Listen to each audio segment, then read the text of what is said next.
చూసింది కాదు, వాళ్ళు విని వాళ్ళు చూసి అనుభవించిన పరిశ్రమలు చెప్పుకుంటారు కదా 10 మందికి ఇట్లా జరుగుతుంది మన ఆంధ్రప్రదేశ్లో. అది భయపడి ఎవరు ముందుకు రావట్లేదు. పరిశ్రమలు అనేది ఒక్కటి రావట్లేదు. మీకు మీ బిడ్డలకి నిరుద్యోగులుగా మిగిలిపోతారు ఈ ప్రభుత్వం గనక ఇంకా కొనసాగితే. అదే చంద్రబాబు నాయుడు గారు ఉండుంటే ఈ 5 ఏళ్ళలో అమరావతి అనేది పూర్తయ్యేది, పోలవరం అనేది పూర్తయ్యేది. ఆ పోలవరంతో అన్నదాతలకి నీరు అందేది, మన ఆంధ్రప్రదేశ్కి కరువు లేకుండా మిగిలిపోయేవాళ్ళం. ప్రతి ఒక్క ప్రాజెక్టు ఆయన అంతా ఆలోచించి ప్రజల కోసం, రాష్ట్రం కోసం ఆయన ముందుకు తీసుకెళ్లారు. అన్ని ప్రాజెక్టులు ఆయన నిలిపివేశారు. మీరే చెప్పండి, ఏదన్నా ఒక పరిశ్రమ వచ్చిందా? మీరే చెప్పాలి. ఎందుకంటే మీరే ఎక్కువ అనుభవిస్తున్నారు ఈ రాక్షసుల పరిపాలన. అందుకే చంద్రబాబు నాయుడు గారు ప్రజల కోసం సూపర్ 6 అనేది ఆయన ప్రకటించారు. 20 లక్షల ఉద్యోగం కల్పిస్తానన్నారు. ఏమన్నా ఒక్క 5,000 ఉద్యోగాలన్నా కల్పించిందా ఈ ప్రభుత్వం? అట్లాంటిది ఆయన 20 లక్షల ఉద్యోగం కల్పిస్తానన్నారు. అది కల్పించాలంటే ఆయన రాత్రింబగలు కష్టపడాలి. ఆయన మీ నాయకత్వం మీద మీ అందరికీ నమ్మకం, మీకు తెలుసు.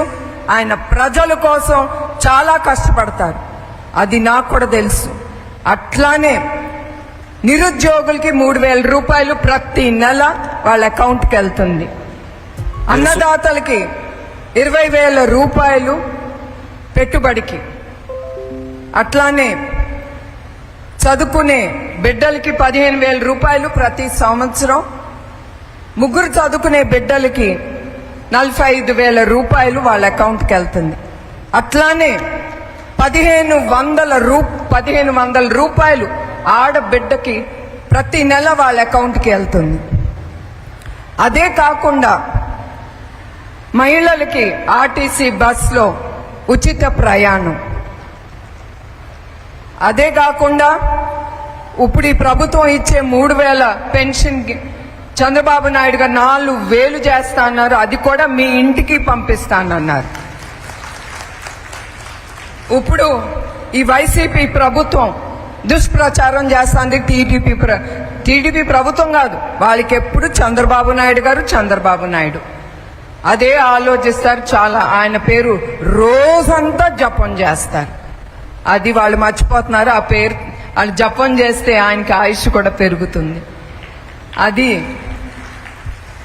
ఏమని ఈ పెన్షన్ ఇప్పుడు ఎలక్షన్ కమిషనే చెప్పింది వాలంటీర్స్తో మీరు ఇవ్వకూడదని. అది వీళ్ళేం చేశారు, చివరిగా అది వచ్చేది ఆ ఒక్క డబ్బే వాళ్ళకి పెన్షన్. ఇప్పుడు దాకా అన్నీ తినేశారు. మీకోసం శాంక్షన్ చేశారు. మీ సచివాలయం కానీ ప్రతి ఒక్కటి బ్యాంకుకి అప్పు తీసుకుంటున్నారు. వాళ్ళకి గ్యారంటీగా బిల్డింగ్లన్నీ ఇచ్చేసి ఇంకా మిగిలింది వృద్ధులకి వచ్చే పెన్షన్. ఆ పెన్షన్ కూడా వదలకుండా అది కూడా తినేసి చంద్రబాబు నాయుడు గారు అందించట్లేదు. ఇదే చేస్తున్నారు. ఏ చేతగాని పని వాళ్ళదుందో ప్రతి ఒక్కటి తెలుగుదేశం పార్టీ లేదా చంద్రబాబు నాయుడు గారు, ఇదే వాళ్ళ భజన.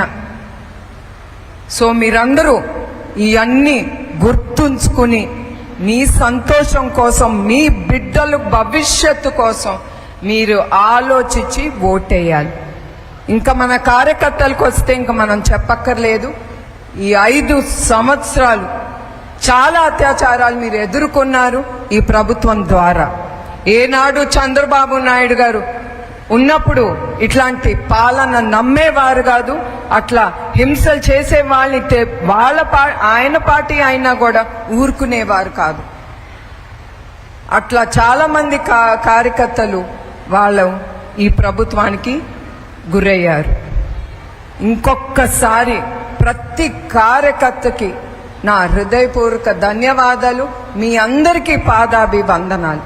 ఎందుకంటే నేను ఈ నిజం గెలవాలి అనే ఈ ప్రోగ్రాం ముందుకు తీసుకెళ్లేటప్పుడు నేను చాలా ఆలోచించాను.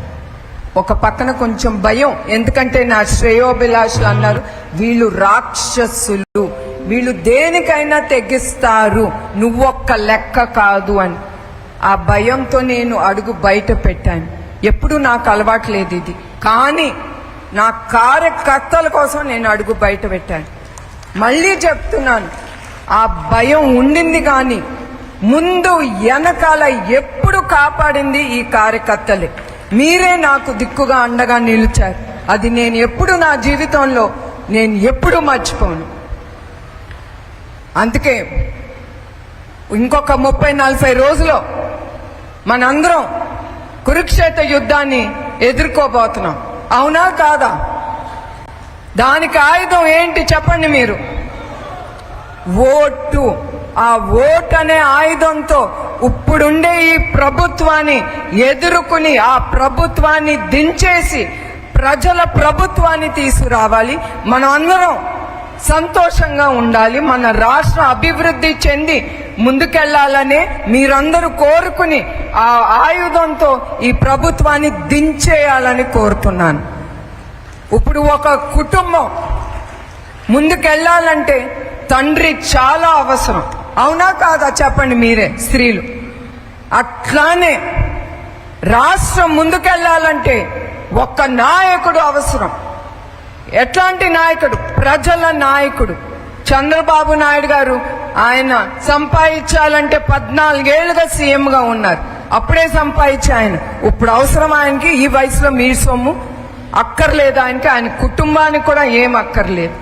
ఆయన ఒక్కటే కోరుతారు, ప్రజలకి నేను సేవ చెయ్యాలి. రేపు నేను ఉన్నా లేకపోయినా రేపు నేను చేసే ఆ 10 మంచి పని మిగిలిపోవాలి.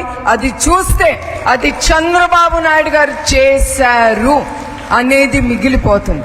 మనందరం ఉన్నాం ఇక్కడ, మనందరం ఎప్పుడో ఒకప్పుడు రోజు మనం ఇక్కడి నుంచి వెళ్ళిపోతాం. చివరికి మనం మిగలబెట్టేది ఏంటండి? మనం మిగలబెట్టేది మంచి పేరు, మనం చేసే మంచి పని. అది నాయకత్వం అంటే. అదే చంద్రబాబు గారు నాయుడు గారు ఎప్పుడు నమ్ముతారు. ప్రజలు, కార్యకర్తలు, తర్వాత వచ్చేదే ఆయన కుటుంబం గురించి ఆలోచిస్తారు. అట్లాంటి నాయకుడు ఇంకెక్కడ మనం చూడబోం. ప్రజలు 24 గంటలు ఆయన ఆఖరి వరకు కూడా మీకోసమే శ్రమిస్తారు ఆయన. అందుకే ఇప్పుడు వచ్చే ఈ కురుక్షేత్రానికి మీరందరూ మీ ఓటుతో సయ్యా సయ్యా సయ్యా. జై తెలుగుదేశం, జై తెలుగుదేశం, జై తెలుగుదేశం, జై హింద్.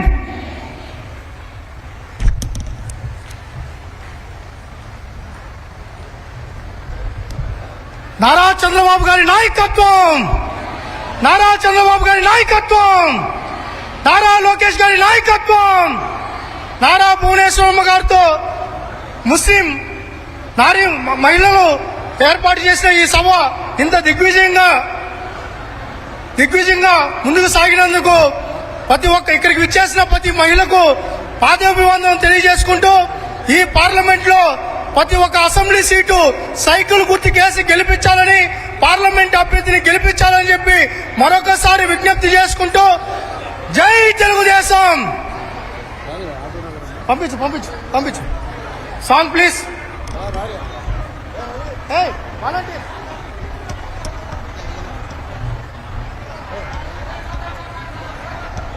దయచేసి అన్న ఎవరు కూడా అందులో కలుస్తారు, ఆగండి. లీడర్లు సహకరించాలని చెప్పి విజ్ఞప్తి చేస్తాం.